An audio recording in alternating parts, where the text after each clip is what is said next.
ప్రభుత్వ medical కాలేజీలను private పరం చేసే హక్కు చంద్రబాబుకు ఎక్కడిదని నిలదీశారు YSRCP Uttarandhra regional coordinator Kannababu. Medical కాలేజీల ప్రైవేటీకరణకు వ్యతిరేకంగా కాకినాడ రూరల్లో 1 కోటి సంతకాల సేకరణ ఉద్యమానికి శ్రీకారం చుట్టారు. చంద్రబాబు కుట్రలను ప్రజలకు వివరిస్తామన్నారు. మెడికల్ కాలేజీల ప్రైవేటీకరణ విషయంలో కూటమి ప్రభుత్వం వెనక్కి తగ్గే వరకు పోరాడతామన్నారు కన్నబాబు.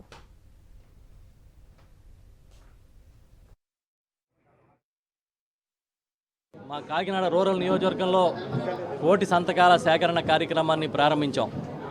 ఈ నియోజకవర్గంలో 60,000 సంతకాలు సేకరించి మేము పంపిస్తాం.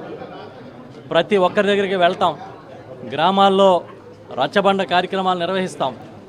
ఇది ఎంత దుర్మార్గమైన చంద్రబాబు నాయుడు గారి చర్యనో ప్రతి ఒక్కరికి చెప్తాం.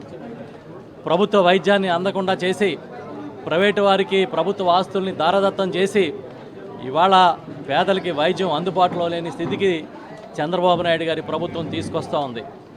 దీన్ని ఎట్టి పరిస్థితిలో వైఎస్ఆర్ పార్టీ క్షమించేది లేదు, దీన్ని ఉపేక్షించేది లేదు.